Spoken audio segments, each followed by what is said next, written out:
our video is about chemical bond.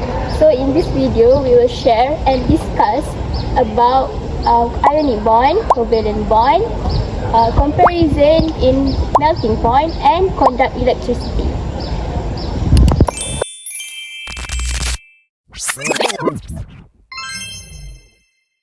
Covalent bond is a chemical bond in which two or more electrons are shared by two atoms.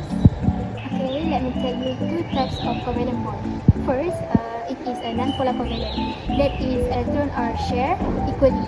This happens when the two atoms are the same element, like chlorine with chlorine, or have a very similar pulling power, electronegativity. Okay, next is polar covalent. Polar covalent is electrons are shared unequally. One atom is greedier and moves the electron closer to itself. This creates a slight negative charge on one side and a slight positive charge on the other. Hey, what is this? Are you going to do something delicious? No, actually I forgot to tell you guys. I want to make a simple experiment to determine if the product can dissolve or not. Oh, I see. Yes. Hi guys, so today I will demonstrate a simple experiment using water and cooking oil. My goal is to see how covalent compound can determine if two substances can mix or not. For this, I am using only simple kitchen materials. It is water, cooking oil, and a plastic bottle. Okay, I will now show you the process. It is very simple. First, I have a bottle filled with water and I have a cooking oil. So, I will take the cooking oil and pour into the water bottle.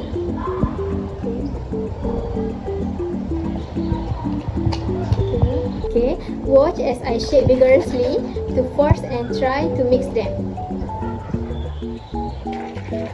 At first, they might look combined, but let's watch what happens when I leave for a moment.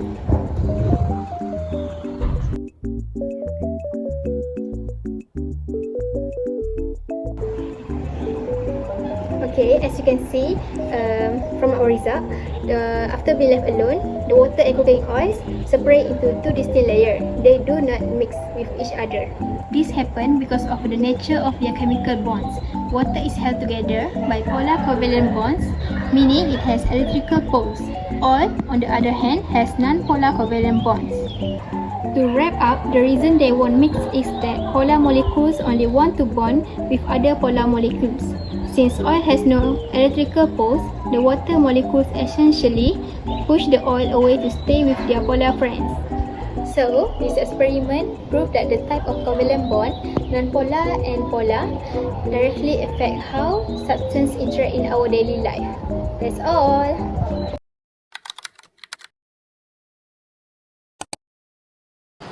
Zahid, I'm not understand about ionic bond. Can you explain more about it? Sure, let me explain it to you. Let's go! What is an ionic bond? An ionic bond is a type of chemical bond when one atom transfers electrons to another atom. So, how it happens? The atom loses electron and become a positive ion, which is the cation.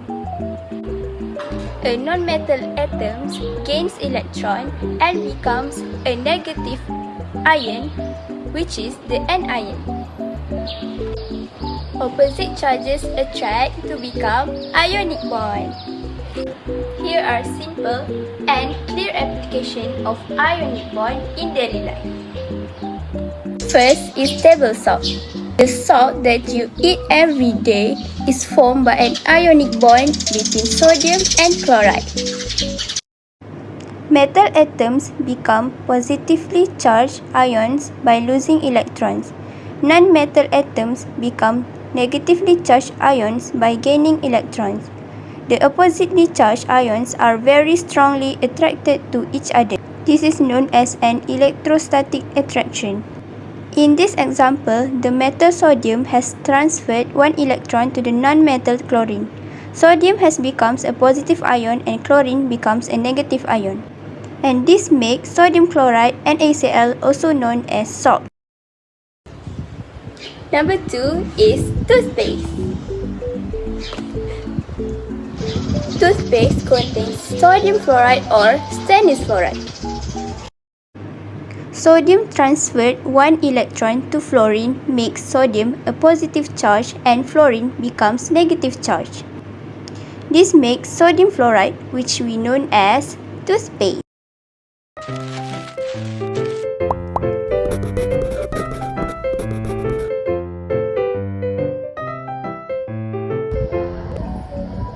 Alicia, what are you doing? I'm doing a simple experiment to compare between ionic compounds and covalent compounds based on their melting points. That looks interesting. Tell us more about the experiment. Okay, so let's start with the material that I use in this experiment. First of all, I have two candles as an example of an covalent compound, and then I have sodium chloride as an example of an ionic compound. Then the apparatus used includes two metal spoons and a lighter to ignite the candle, which then serve as a heat source to replace Bunsen burner. So the procedure begins by placing a small amount of candle wax on a metal spoon and heating it using the lighter. The same steps are then repeated using sodium chloride with the same heat sources. This is the observation that I got. The results show that candle wax melt quickly when heated. Meanwhile, sodium chloride does not melt even after prolonged heating.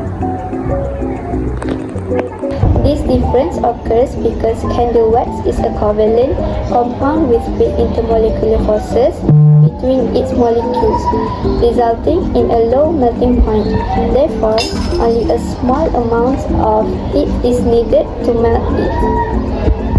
In contrast, sodium chloride is an ionic compound made up of positively and negatively charged ions held together by strong electrostatic forces of attraction.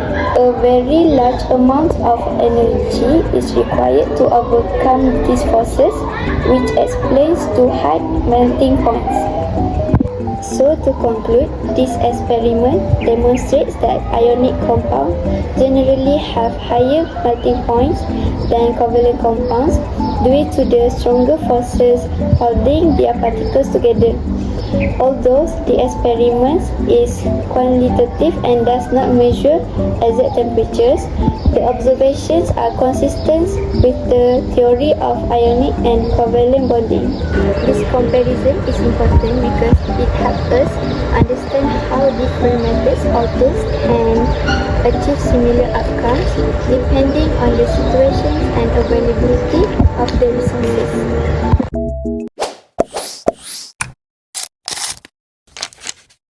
What is conduct electricity actually?